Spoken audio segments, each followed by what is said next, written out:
오늘은 에바 프로디도를 위해 기도한 사람들. 여러분들 이양 목사님 기다리셨죠? 네. 기다렸습니다. 이렇게 하고 인사를 해봅시다요. 이 목사님 기다렸습니다.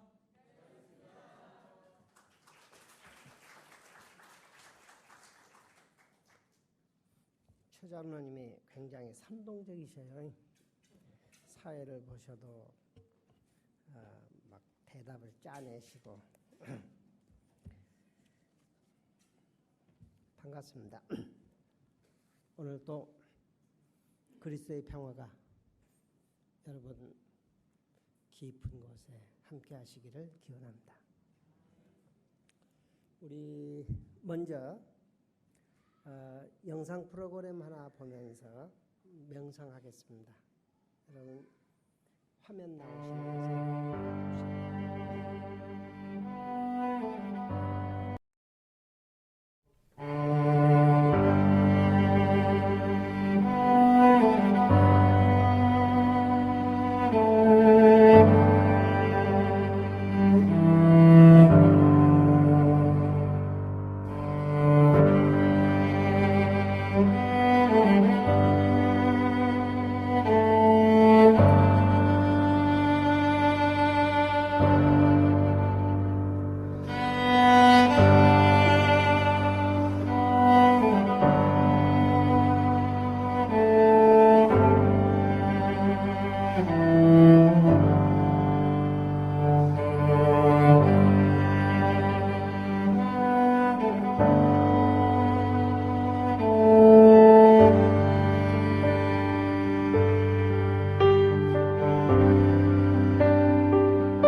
하나님, 저희들이 당신의 자녀로 살면서도 너무 경망하게 살았습니다.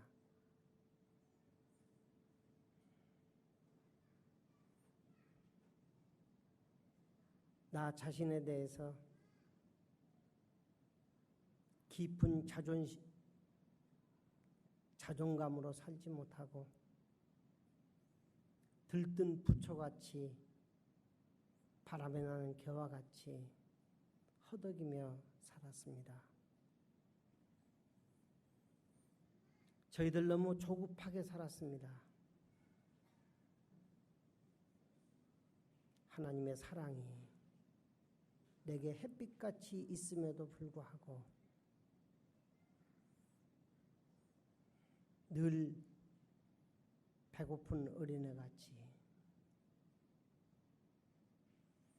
남에 대해서 쉽게 말하고 내 생각을 절대화해서 비난하고 비평하는데 너무 빨랐습니다. 위로하고 격려하고 축복하는 일보다 상처 주는 일들에 저희들 발 빨았습니다. 하나님, 저희들에게 성령을 회복하게 도와주시옵소서. 성령이여 저희들에게 오시옵소서.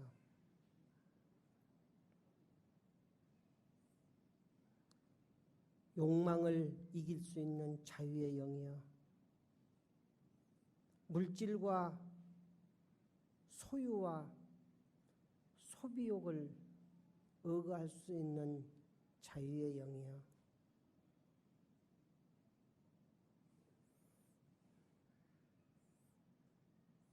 폭력과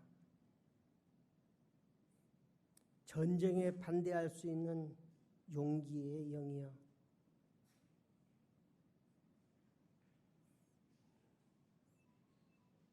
불의에 과감할 수 있는 영이여 공동체를 지향하는 싹을 키우는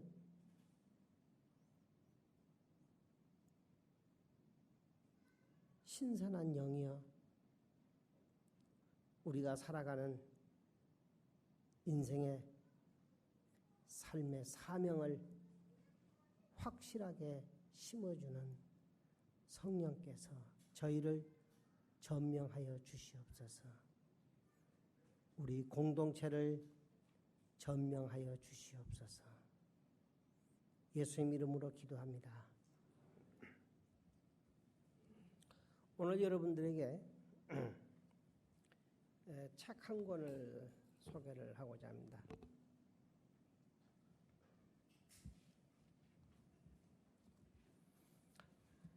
한국교회 미래지도라고 하는 책입니다. 형편이 되시는 분들은 한번 사서 보시면 좋습니다. 이 책에 보면은 제가 이 책의 설명을 지금 다 할 수 없습니다.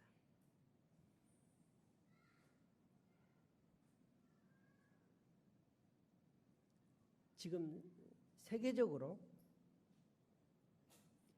2020년을 전후해서 세계는 경제 공황이 오게 되어 있다는 겁니다. 1920년대 미국의 공황보다도 더 폭넓고 더 깊은 공황이 전 지구촌을 덮칠 것이라는 겁니다. 그럴 때 은행들이 도산하고 주식이 다 휴지가 되고 그리고 달러가 쓰레기가 된 그 상황에서 기업들이 무너지고 이럴 때 어떻게 살아남을 거냐.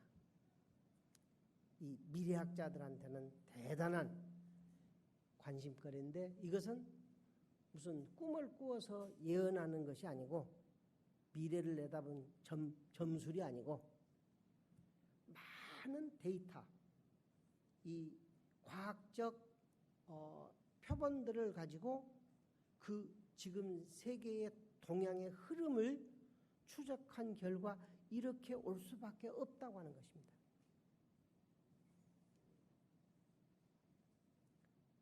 그럴 때 한국 교회는 어떻게 될 거냐?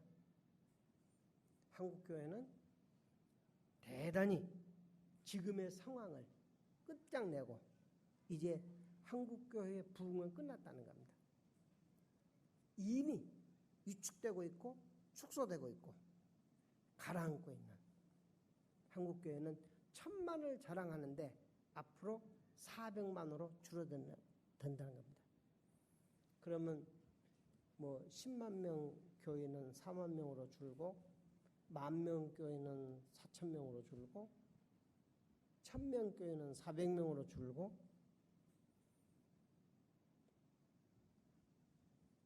그래서 그리고 또 젊은이들이 많이 빠져나가고 노인층만 남는 이런 교회 형태가 올 수도 있다라고 하는 겁니다.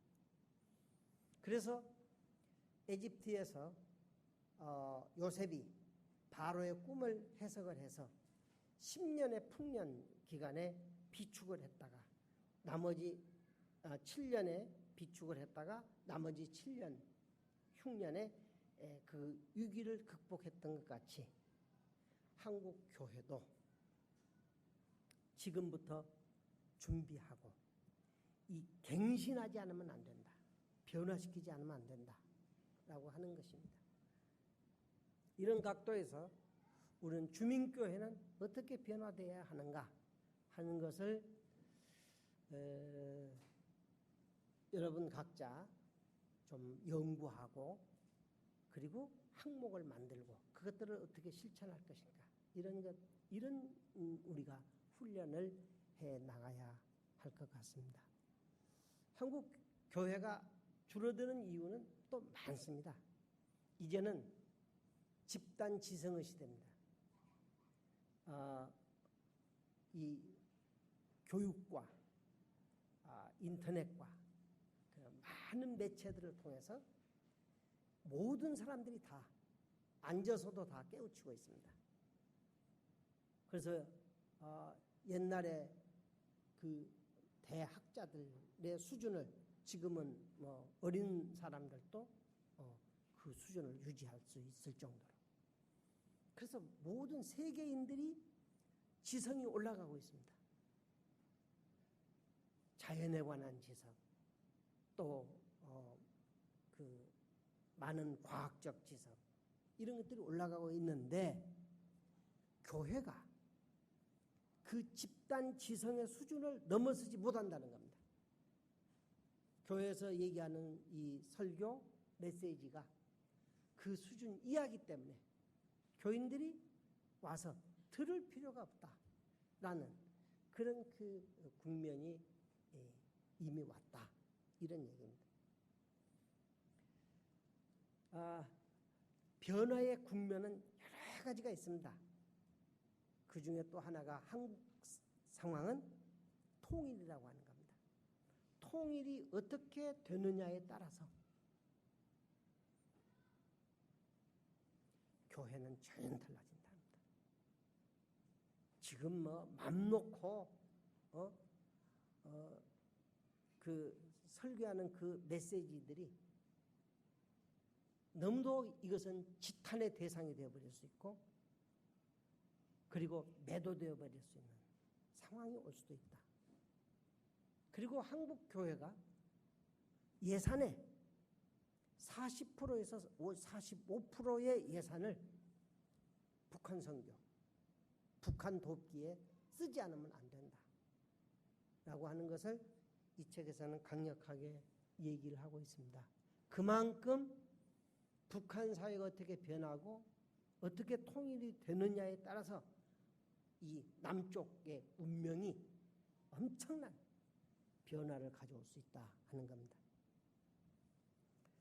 그래서 이런 그 여러 가지 이 요인들이 있는데 교회가 그래도 채워야 할 게 뭐냐 하면은 우선 교회가 잃어버린 것들을 채워야 한다. 그 잃어버린 것이 이 제사장적인 기능이 있습니다. 제사장적인 기능은 치유하는 일입니다.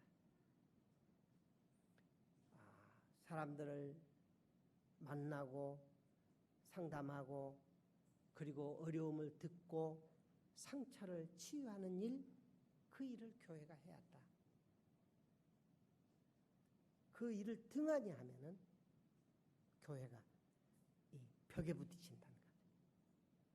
그래서 내적 성장의 그 탄력을 잃어버리면 안 되기 때문에 그 일은 지속적으로 해야 한다.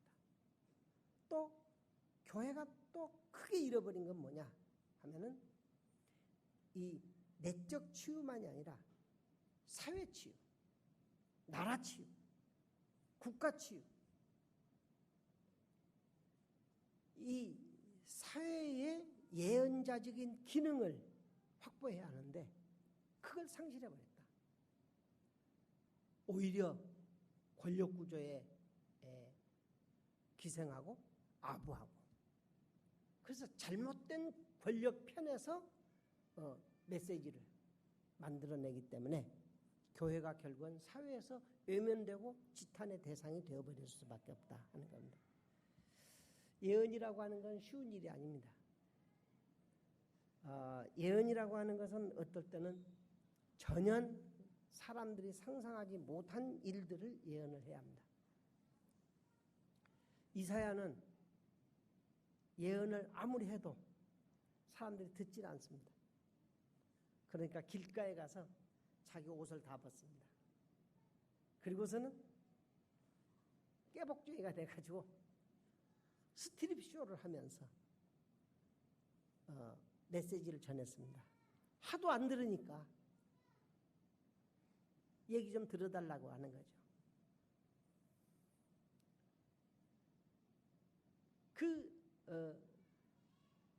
이사야는 새로운 새 땅, 새 하늘이 온다. 하나님이 주도하는 세계, 그 속에서 강자와 약자가 더불어 사는 그 세계가 오고 있다. 그러니까 엉뚱한 짓 하지 마라 라고 하는데 듣지를 않았습니다.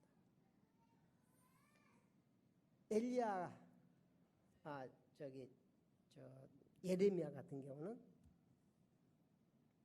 그냥 간절하게 그 호소를 합니다. 그래서 오죽하면 눈물의 예언자라고 합니다. 예레미야를. 예레미야는 이 땅에 참 기괴한 일이 있다. 그것은 제사장은 거짓으로 예언을 하고, 그리고 집권자들은 그것을 가지고 백성들한테 군림하고, 백성들은 그것을 좋게 여기니 너희가 마지막 날에 어찌할 것이냐 라고 호소를 합니다. 그런데 이 예레미야의 예언은 대단히 정치적입니다. 지금까지 북쪽 이스라엘은 저 위에 아수리아에 기대고 살고, 그리고 거기에 거의 그 지원을 받으면서 유지를 하는 나라입니다. 남쪽 유다는 에집트의 그 지원을 받고 에집트의 동맹 관계 속에서 살아가고 있습니다. 유지하고 있습니다. 그런데 이 예레미야라고 하는 예언자가 와서 이제 빨리 에집트하고 동맹 관계를 끊어라. 저 바벨론하고 동맹을 맺어라 하는 얘기를 하는 겁니다. 그러니까 이 왕을 비롯해서 모든 방백들이 다 지금 저 에집트에 연을 대고 있고, 또 뭐 그 방백 중에는 에집트에서 조종해가지고 넣은 사람들도 있고 지금 에집트의 거의 속국이나 마찬가지인 상태인데 동맹관계를 끊어라 하니까 이런 치안을 그 불안하게 하는 사람이 없어요. 그러니까 오죽하면은 이 왕궁 앞에 뜰에 있는 마른 우물 속에다가 이 예레미야를 집어넣어놓고 거기다 하루에 빵덩어리 하나만 넣어주면서 예언을 못하게 했습니다. 그런데 결국은 그 나라가 바벨론에 의해서 점령되고 모든 귀족, 모든 공무원, 모든 군인 다 쇠고랑 차고 끌려서 바벨론으로 끌려갔습니다. 그리고 남아있는 사람이라고 하는 것은 암하레츠, 땅사람, 농투성이들입니다. 그냥 아무 힘없이 농사만 짓던 사람들만 그 땅에 남고 다 끌려갔습니다. 그래서 가서 노예 생활을 했죠. 70년간을 그렇게 했습니다. 그러니까 예언자라고 하는 것은 그냥 그 지금 있는 현실을 뭐 잘하라고 해주는 게 예언자가 아니고, 예를 들어서 오늘 우리나라 같으면 남과 북이 손을 잡고 일본을 막고 미국을 막지 않으면, 중국을 막지 않으면 이 나라는 못 산다 하는 예언이나, 아니면 미국과의 동맹을 끊고 중국과 동맹을 맺어야 산다 한다든가, 이런 그 전혀 다른 상황에 대한 그 예언을 할 때에 그 시대를 주도하는 집권자들, 주류 세력한테는 큰 위협이 되고 있는 겁니다. 예언자들은 그랬습니다. 그래서 예언자는 외로운 겁니다. 그리고 고달프고 고난을 감수해야 하는 것이 예언자였습니다. 그리고 예언자들은 결국은 그것 때문에 우울증에 시달리고, 엘리야 같은 경우는 가멜산에서 450명의 바알 제사장들을 죽이고 하늘에서 불을 내렸던 사람인데도 불구하고 달려서 저 시내산에 있는 노뎀나무 아래 가서 그냥 쓰러져서 죽겠다고 때려쓰고 죽여달라고 하나님 앞에 호소를 했습니다. 세상 사람들이 다 야훼 하나님을 버리고 바알을 섬기는 그런 사람들로 이 다 전락됐습니다. 오직 나 혼자 특심을 가지고 하나님 앞에 충성하는데 무슨 소용이 있습니까? 나 이제 죽겠습니다. 죽여주십시오 하고 엘리야가 때를 썼습니다. 그래서 그것 때문에 엘리야는 하나님 앞에 그의 예언권이 끝납니다. 그리고 그 예언권을 엘리사한테 바톤을 체인지하도록 그렇게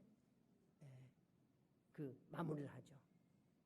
근데 거기서 중요한 그 하나님의 음성을 듣습니다. 야, 너 혼자 그렇게 나에게 충성한다고 하는데 웃기지 마라. 내가 이 땅에 7,000명을 숨겨놨다.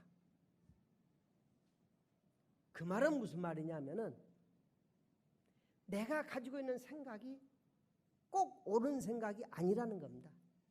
내가 가지고 있는 고정관념이 그것이 하나님께서 보기에 옳은 게 아니라는 거예요. 내가 보기에 다른 사람은 다 병들고 다른 사람은 다 타락한 것 같은데 하나님이 보시기에는 오히려 지금 엘리야가 병이 들어있는 거예요. 그러듯이 우리들이 가지고 있는 어떤 고정관념에서 헤어나지 못한 것을 헤어날 수 있도록 돕는 것이 예언자의 역할이었습니다. 그러면 이제 우리는 그 책과 한국 교회의 미래에 관한 것보다도 오늘 읽은 말씀, 본문 말씀, 빌립보 교회에 보내는 바울의 편지 속에 에바브로디도라고 하는 사람이 나옵니다. 근데 이 에바브로디도라고 하는 사람은 그 이름을 보면은 유태인이 아닙니다. 이방인 중에 개종한 사람의 이름입니다. 뭐 좀 멋쟁이다라고 하는 이름 뜻은 있습니다만은 이 에바브로디도는 어떤 사람이냐 하면은 바울 사도가 복음을 전하다가 체포가 됐습니다. 그래가지고 로마 감옥에 지금 수감되어 있습니다. 물론 거기에 디모데가 있기는 합니다만 이 빌립보 교회를 세운 것이 바울 사도입니다. 그래서 바울 사도가 빌립보에서 미친 사람을 고친 것 때문에 치안 질서를 망가뜨렸다고 해가지고 신라하고 같이 체포되어서 그 감옥에 갇혔을 때 바울이 감옥에서 기도합니다. 찬송합니다. 기쁨으로 찬송하는 그때 지진이 일어나서 감옥문이 파괴되고 착고가 떨어져 나가. 그래서 그 간수가 이렇게 됐으면 이 죄수가 도망갔겠구나. 내가 죄수를 지키지 못한 것 때문에 이제 내가 벌 받겠구나. 차라리 내가 죽어야겠다 하고 자기 칼을 빼서 이렇게 자결을 하려고 하는데 바울 사도가 막습니다. 죽지 마라. 나 가지 않았다. 그러니까 이 간수가 오히려 바울 사도한테 무릎을 꿇습니다. 내가 어떻게 하면은 구원을 받습니까? 어제는 종일 두드럽게 맞았고 피투성이가 됐고 그렇게 학대받던 사람 앞에 이 무릎을 꿇고 그리고 구원을 요청합니다. 그때 바울 사도가 한 유명한 말입니다. 주 예수를 믿으라. 그리하면 너와 내 집이 구원을 받을 것이다. 그래서 간수가 그 바울 사도를 자기 집으로 메시고 가서 거기서 온 가족이 세례를 받은 거. 이렇게 해서 교회가 시작이 됐습니다. 그게 빌립보 교회입니다. 그 빌립보 교회가 지금 두 가지 문제가 있습니다. 하나는 이런저런 이 사교가 들어와서 이 교회가 변질되려고 합니다. 또 하나는 유대주의자들이 이제 그 예수를 믿는다는 건 할례도 받아야 하고 안식일도 지켜야 한다 하는 것으로부터 시작해서 유대주의가 이게 침입을 해올 때 바울 사도가 편지를 씁니다. 복음이라고 하는 것은 그런 것에 매인 것이 아니다. 복음은 자유의 메시지다. 자유다.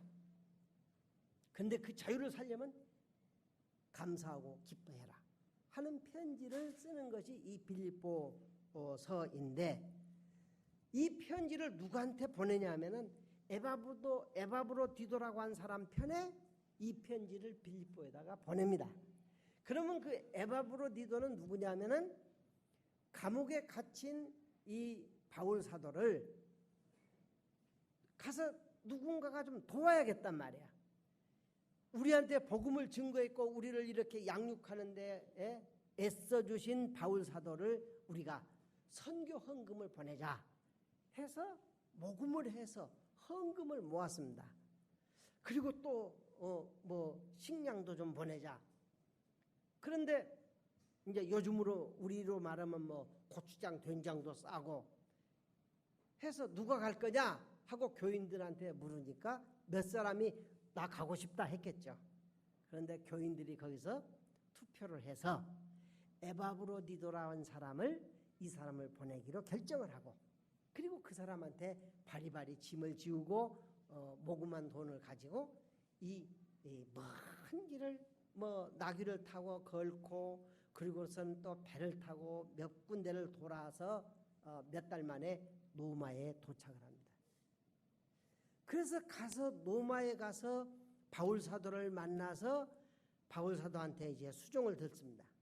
뭐 밥도 해드릴 수 있고 뭐 청소도 하고 뭐 혹시 모릅니다만은 바울 사도 힘드니까 이렇게 마사지도 해주고 그랬을지 어쩔지 모릅니다.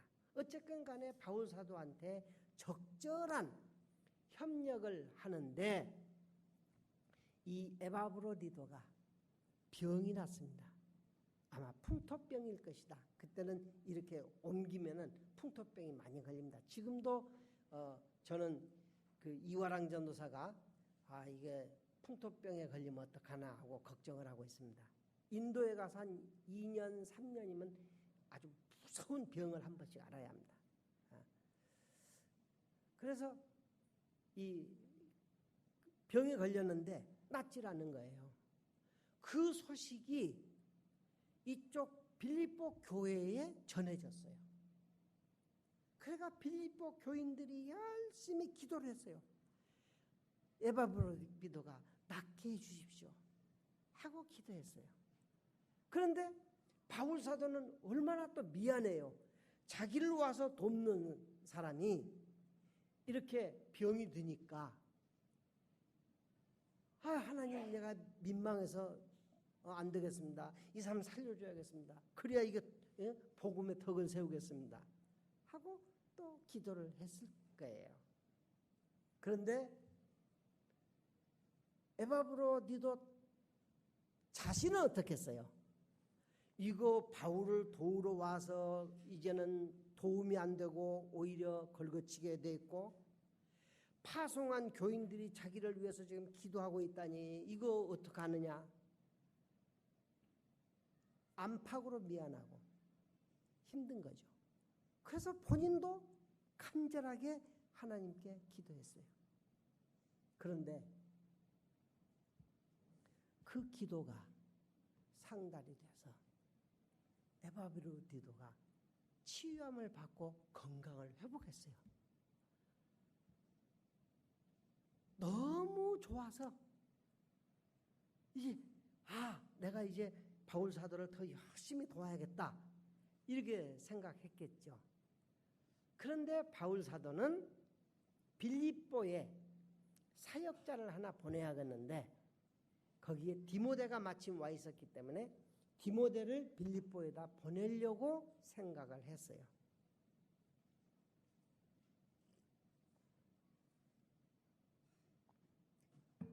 그런데 이 편지에 읽어보면은 내가 디모데를 보내려고 했지만 너희들한테 오히려 에바브로디도를 먼저 보낸다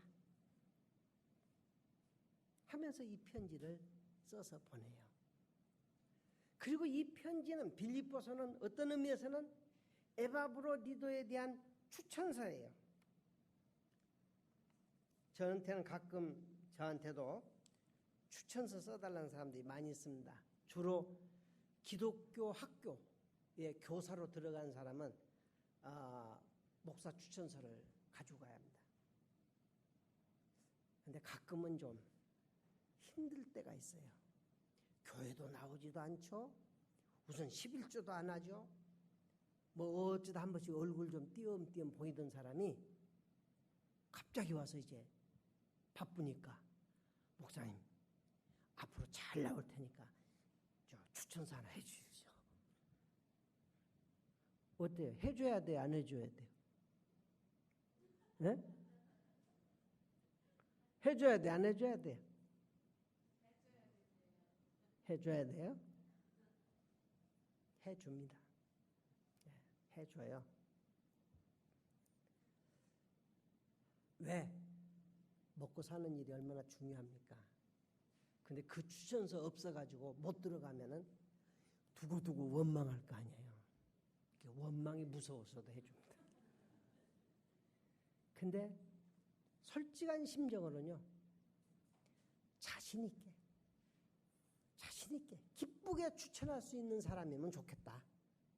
여러분들이 목회자하고 관계가 기쁘게 신뢰하고 이 사람 내가 자신있게 추천한다 할 수 있는 관계가 돼야 한다라는 겁니다. 자신 있는 추천 받으시는 여러분 되시기 바랍니다. 제가 한 번은요, 교회 초창기입니다. 그때는 우리 교회에 그 공장 다니는 여자들이 많이 나왔습니다. 그리고 그 모임도 하고 그랬는데, 이렇게 어쩌다가 나한테 상담을 하면요, 아주 어려운 상담을 해요. 이게 공장에서 서로 사랑하는 사람이 생겨가지고 그 육체 관계를 해서 임신을 했어요. 그럼 나중에 알고 보니까 나만 사랑한 게 막 다른 사람도 사랑했어. 그 결혼할 수가 없어. 그래서 저한테 와서 울며 불며, 목사님, 애를 떼야겠는데 돈도 없고 어디서 떼야 할지 도와주십시오. 그래서 제가 우리 교회 바로 요 앞에 있는 그 파티마 의원이라고 있었거든요. 지금 절로 이사 갔습니다만, 그 병원 원장하고 제가 가깝게 지내면서 이런 아가씨들을 거기다 소개를 해서 거기서 이렇게 몰래 처리를 해줬습니다. 그래서 저는 지금 상당히 후회합니다. 지금 그런 일이 있다면 저는 절대 낳게 합니다. 어떤 방법으로 그 애를 내가 받아서 키우더라도 낳게 할 겁니다. 근데 그때는 제가 좀 어리석어가지고 그것이 그 사람을 도와주는 줄 알고 그 몇 사람을 그렇게 해줬습니다. 그러니까 내가 그 파티마 원장한테는 얼마나 신세를 많이 졌습니까? 돈도 제대로 못 주면서 그렇게 큰 일을 도와줬으니까. 근데 이 원장이 저한테, 목사님, 식사 함께 합시다. 그래서 저녁 식사를 아주 그냥 그때 몇 개 안 되는 요정에 가서 거창하게 대접을 해주는 거예요. 이거 뭐지? 왜 그럴까? 했는데 아니나 다를까 마지막에 딱 입을 여는데, 목사님 부탁이 있습니다. 뭐요? 내 딸아이가 시집을 갑니다. 근데 그 신랑이 검사입니다. 검사 집에 시집을 가는데 그쪽에서 요구가 세례 증명서를 가져랍니다. 그러니 목사님, 세례 증명서 하나만 해주십시오.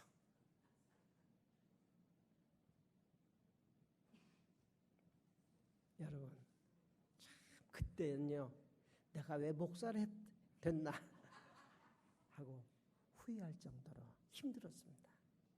그렇게 신세진 사람한테 거절하자니 이건 참 말이 아니고, 해주자니, 아니 세례는 신자한테서 가장 중요한 건데 그걸 해주다니. 그래서 제가 눈 찔끔 감고 거절했습니다. 그리고 그분하고 인연이 거기서 딱 끊어졌습니다. 이렇게 힘든 겁니다. 그래서 목회자를 이런 경지까지 몰지 말고 미리미리 자기가 국민으로서의 역할도 잘해야지만 교인으로서, 공동체의 일원으로서 자기의 책임을 잘해야 합니다. 이게 안 되면요, 모든 것이 다 무너져요. 근데 오늘 이 바울 사도는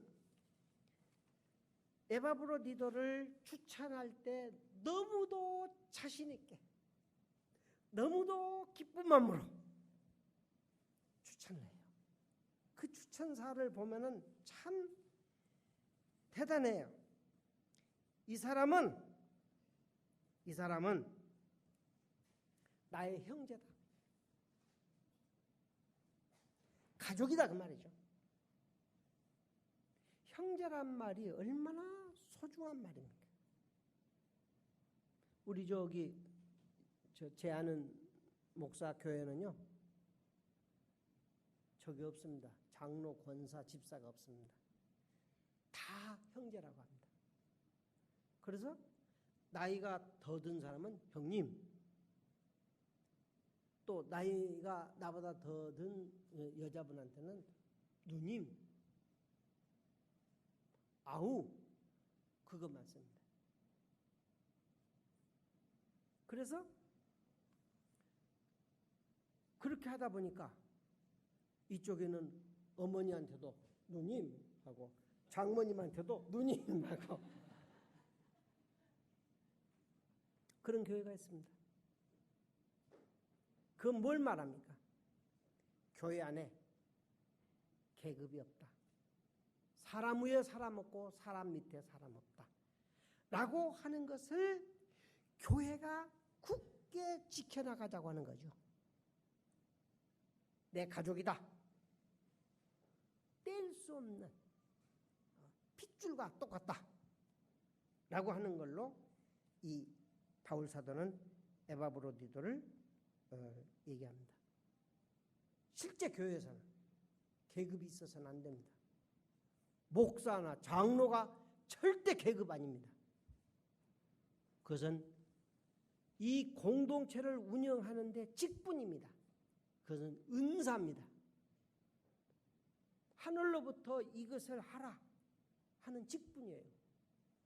그런데 제가 목사라고 해서 여러분한테 이래라 저래라 하면은 이거 안 되는 거예요.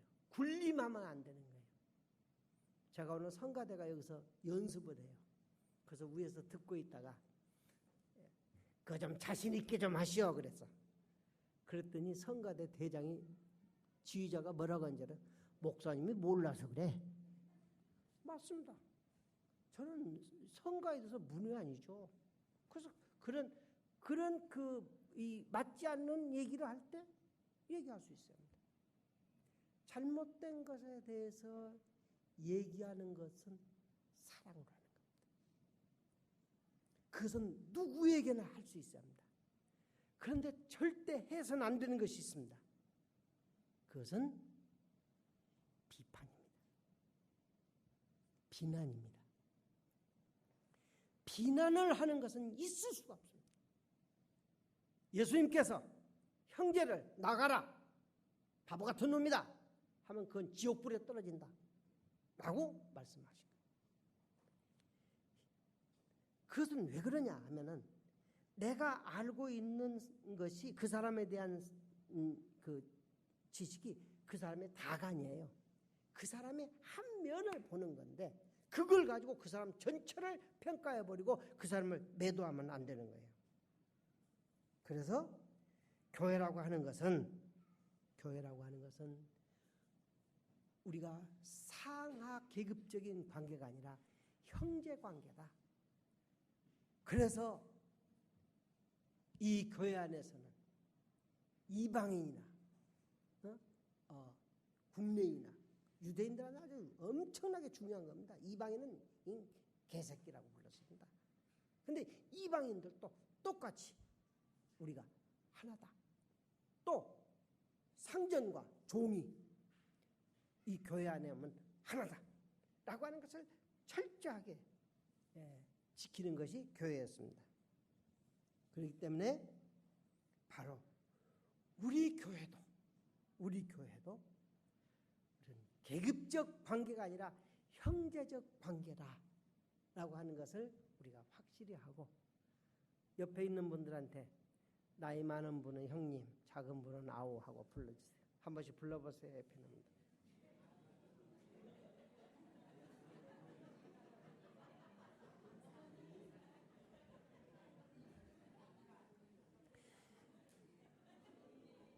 이상윤 권사님은 정명채 박사바로 뭐라고 했어 지금? 뭐라고 불렀냐고? 에?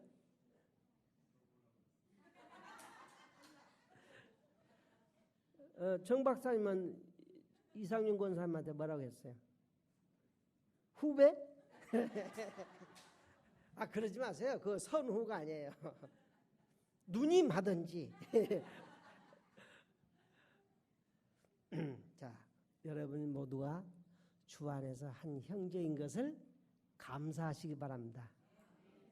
그 다음에 그는 함께 수고했다라고 합니다. 이 함께 수고했다고 하는 것 참 중요한 일입니다. 일이 많을 때는 우리가 혼자 일하기 쉽습니다. 혼자 일할 때는 반드시 부작용이 일어납니다.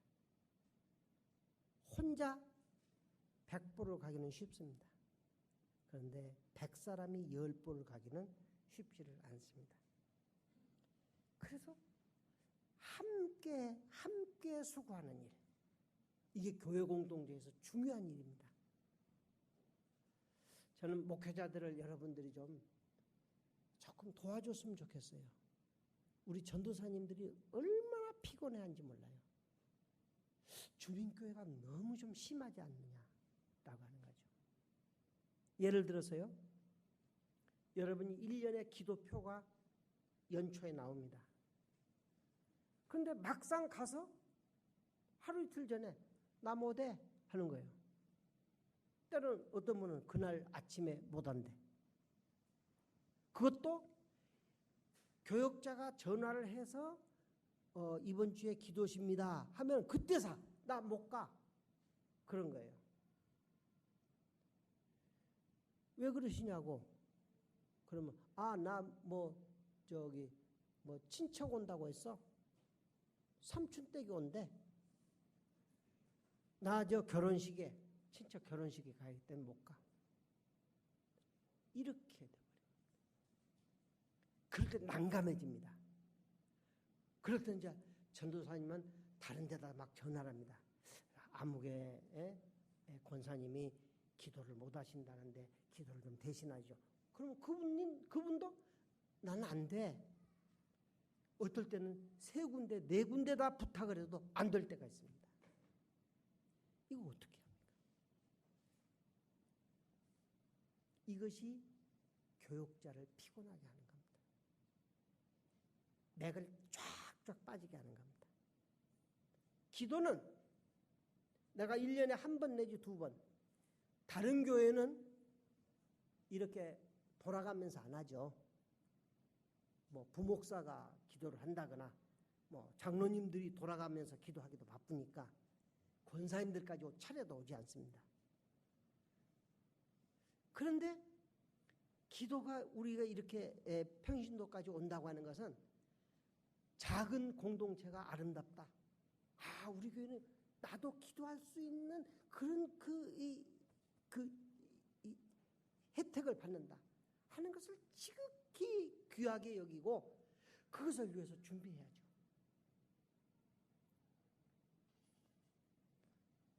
그런데 그것을 너무 아주 쉽게 생각하고 준비도 안 하고 또 무슨 일 생기면 그냥 옳다됐다고 빠져나가 버리면서 안 하겠다고 하는 것은요. 자기의 공동체 안에서의 자기 자격을 상실해버린 겁니다. 내 패댕이 치는 겁니다. 다른 말로 할까요? 하나님의 축복을 거절해버린 겁니다. 제가 아는 장로님은 교회에 기도 차례가 왔습니다. 근데 그때 미국의 회의에 가야 할 중요한 회의에 가야 할 때입니다. 갈등합니다. 어떻게 할 것인가? 결국은 회의를 안 가고 많은 불이익을 감수하고 회의를 안 가고 교회에 기도를 했습니다. 그런 정성, 그것은 공동체의 무게입니다. 공동체가 그만큼 내 생애에 소중한 거다라고 하는 무게를 실는 거고 그 무게에 순응해서 내가 공동체에 속한 기쁨이 있고 감사가 넘치고 그래서 내 삶이 활력소가 찾아지는 건데 공동체를 소홀히 생각하면은 공동체를 통해서 오는 축복을 나는 상실해버린 겁니다. 여러분은 이 에바브로디도가 함께 수고하는 일꾼이었음을 생각하고 우리도 더불어 함께 이 공동체의 일원으로서 자기의 책임과 의무를 잘 감당하는 성숙한 성도들 되시기를 기원합니다. 여기서 이제 함께 군사된 자라고 했습니다. 함께 군사된단 말은 군사는 자기를 위해 사는 것이 아니고 자기를 소집한 사람을 위해서 사는 겁니다. 우리나라 같으면 나라를 위해서 사는 거죠. 군사된 자란 말은 순종하는 사람이라는 겁니다. 복종하는 사람이라는 겁니다. 또 너희 사자라고 했는데 이 사자란 말은 파송자라는 말입니다. 공동체가 그러니까 빌립보 교회가 이 에바브로디도를 파송을 해서 이곳에 와 있습니다. 그러면 에바브로디도는 여기에 혼자 와 있지만 에바브로디도가 이 바울 사도를 위해서 하고 있는 모든 일은 그 교회, 빌립보 교회가 하는 것과 똑같습니다.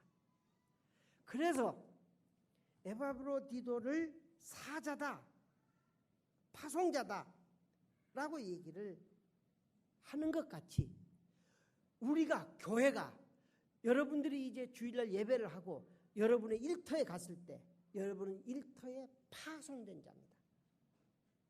내가 농촌에 가면은 농촌 사역자로, 공장에 가면은 공장 사역자로, 학교에 가면은 학교 교육 사역자로, 정치를 하면은 정치 사역자로. 내가 잘나서 하는 것이 아니라 나는 공동체에서 내 일터에 내 이 직분에 파송한 나는 일꾼이요 청직이요 파수꾼이요 사명자다. 하나님이 파송한 대사다 라고 생각해야 하는 겁니다. 그때 거기에 공동체의 이 살림이 이 생명력이 바로 자기가 일하는 일터를 이제 새롭게 바뀌는 그런 역할을 하는 것입니다. 자, 뭐 요즘 국정원 댓글 사건 때문에 뭐 나라가 막 술렁술렁하고 이제 촛불 시위로 이어지고 있습니다만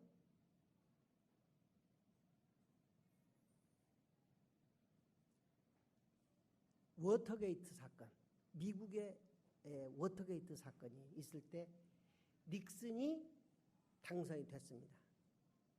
그런데 닉슨이 이것을 지시했느냐 안 했느냐를 가지고 그 이제 전화 그 장치 녹음 테이프를 이제 그 확보를 하고 이제 녹음 테이프를 들으려고 합니다. 근데 이 닉슨이요, 이게 막 좀에 쑤시는 거야. 자기가 전화로 지시를 한 적이 있기 때문에 이것만 한 토막만 지워버리면 그거 도청 그래 해 하고 그것만 지워버리면 되는데 이것을 어떻게 하느냐 하고 막 안달이 나서 이렇게 가잖아요. 거기 그 조그마한 5급 공무원이 지키는 이 녹음실이 있어요. 거기 이렇게 옆에까지 가요. 그러면 거기 있는 5급 공무원이 나와서 아이고 대통령님 여기 어찌 오셨습니까? 화장실 못 찾으세요? 저쪽이 화장실입니다. 말을 못 붙이게 하는 거예요. 이게 뭡니까? 그 사람은 교회에서 배운 대로, 주일학교에서 배운 대로 정확하게, 정직하게 일을 해야 한다라고 하는 신념을 가지고 비록 대통령이 자기한테 압력을 넣는다 할지라도 그거 녹음 테이프 지키는 건 내 책임이다. 그걸 지키고 특별검사가 달라고 할 때 그걸 주어서 그걸 듣고 이것은 닉슨이 지시한 거다 해서 닉슨이 대통령에 당선됐다가 하야했습니다. 이것이 미국의 워터게이트 사건입니다. 우리나라의 그 댓글 사건에 비하면요 10분의 1도 안 되는 아주 작은 사건인데도 불구하고 미국의 대통령이 결국은 물러날 수밖에 없었던 사건입니다. 그러면 거기에는 바로 그 요소요소에 자기 책임을 청지기로 다하는 대사 역할을 하는 크리스천이 있었기 때문에 그게 가능했다 이거예요. 우리나라도 지난번에 경찰의 여경이 지시했다 하고 증언하듯이 이 바닥에서 자기의 직분을 다하는 사람들이 하나님의 대사로서 청지기로서 역할하면 이 나라가 민주화되는 것은 그냥 뭐 말할 수도 없이 이건 자연적으로 민주화가 되는 겁니다. 여러분이 나 자신 배웠다 못 배웠다 문제 아닙니다. 내 몸이 건강하다 장애인이다도 문제 아닙니다. 나이가 많다 적다도 문제 아닙니다. 내가 어디에 있든지 간에 내가 병들고 돈 없고 아무것도 아닌 이 쓰레기 같은 인간이라고 생각하지 말고 나는 하나님이 보낸 대사다. 이 사회를 정의롭게 하고 이 사회를 소통시키고 그리고 생명을 불러일으키는 하나님의 청지기로 내가 여기 서 있다 라고 하는 신념과 긍지를 가지고 여러분의 자리를 지키시는 거룩한 성도들 되시길 바랍니다.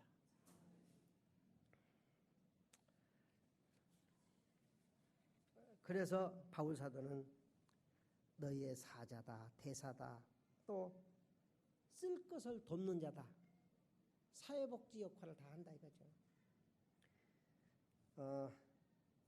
이런 역할을 잘하는 에바브로디도를 교회에다가 다시 추천하는 겁니다. 이 사람은 이제 교회를 섬기고 교회를 성장시킬 수 있는 사역자다 하고 추천서를 써서 보내는 것입니다. 그가 병들었을 때 다 근심했습니다. 본인도 근심했고 바울도 근심했고 교회도 근심했고 다 근심했습니다. 우리가 사는 세상이 근심 덩어리입니다. 그런데 이 근심에는 지저분한 근심도 있고요. 자기 탐욕과 욕심, 자기의 이 분노 때문에 저질러진 근심이 있습니다. 여러분, 우리가 말을 하나 하는 것도 이것도 내가 감사의 영이 있을 때 말하는 것하고 내가 분노의 영으로 쌓여 있을 때 말하는 것하고 전혀 다릅니다. 확실한 것은 내 속에 분노가 있을 때 말하는 것은 반드시 그것은 남에게 상처를 줍니다. 그리고 그것은 씻을 수 없는 문제를 야기시킵니다. 그렇기 때문에 우리가 늘 내 마음속이 평온하고 감사로 넘치는 삶을 하기 위해서 우리가 기도하는 삶을 사는 겁니다. 기도하는 겁니다. 교회란 건 뭐냐? 기도하는 것입니다. 막 일을 많이 하고 그런 게 아닙니다. 일은 기도하는 사람들이 하는 것이어야 뭐 사회봉사나 무슨 사회개혁이나 하는 것은 기도하는 사람이 하는 활동입니다. 그런데 사회봉사를 하는 사람이라고 해서 다 크리스찬이라고 볼 수는 없습니다. 기도하는 사람이라고 볼 수 없습니다. 이화랑 전사가 저한테 아주 의미심장하게 물었습니다. 목사님,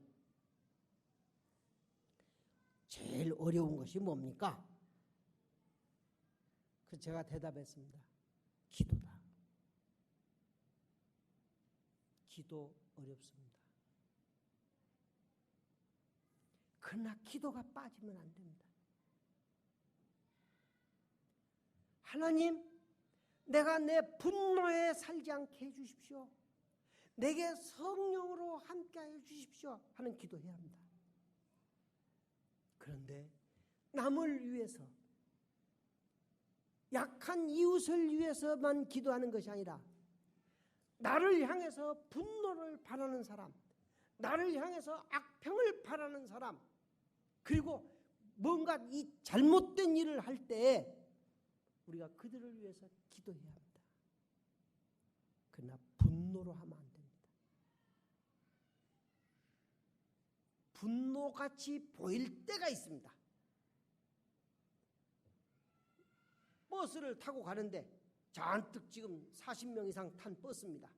그런데 운전사가 술을 먹고서는 꾸벅꾸벅 졸면서 낭떠러지로 운전합니다. 그러다 잘못하면은 이게 낭떠러지로 다 떨어져서 죽을 위기에 그때 아니야 하고 가서 운전대를 잡고 그럴 때는 운전사를 한번 때려줘도 좋아요. 그건 분노가 아니에요. 사람들의 목숨을 살리는 정의로운 일을 위해서 공분이에요. 그건 분노라고 안 봐요. 내 잘못된 판단과 내 이기주의와 내 욕심 때문에 다른 사람을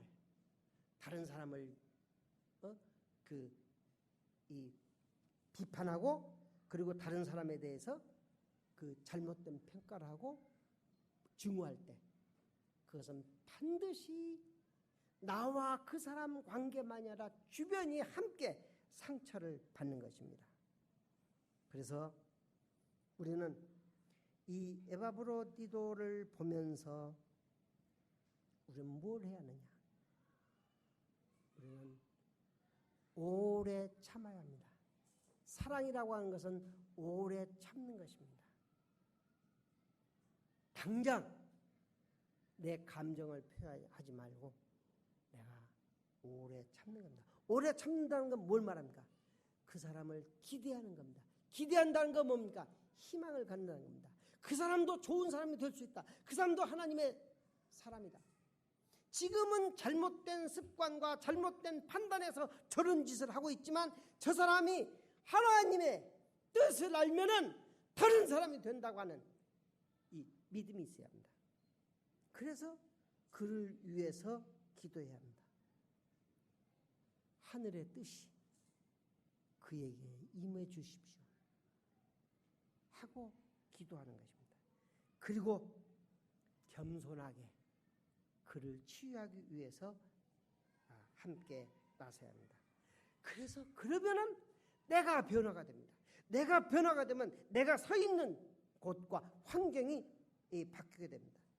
그래서 우리가 공동체의 구경꾼이 아니고 공동체의 주인으로서 그리고 이 모든 일들의 책임의식을 가지고 이 공동체를 통해서 많은 사람들이 살아나고 많은 사람들이 생명을 얻고 이 역사가 새로워지는 일을 이곳에서 이 햇빛같이 쭉쭉 뻗어나가는 빛의 전당이 되기 위해서 우리가 나를 내놓고 나를 십자가에 달고 그리고 이젠 내가 나를 주관하는 것이 아니라 그리스도의 뜻이 그리스도의 가치가 나를 주관할 수 있도록 내놓을 때 우리도 에바브로디도 같이 자신 있는 추천의 대상이 될 것이고 우리 주변에 그런 우리의 형제들을 이렇게 변화시켜 나가는 생명의 물결이 소용돌이치는 공동체를 이루어 가시는 여러분 되시기를 그리스도 이름으로 축원합니다. 기도하겠습니다.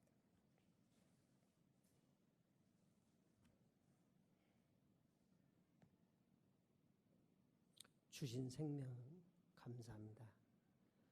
주신 공동체를 감사합니다. 하나님 저희들이 힘들고 어려운 일이 있더라도 말을 참고 실망을 참고 지그시 조용하게 당신의 십자가 아래서 성령의 인도함을 받도록 저희들을 이끌어 주시옵소서. 예수님 이름으로 기도합니다. 아멘.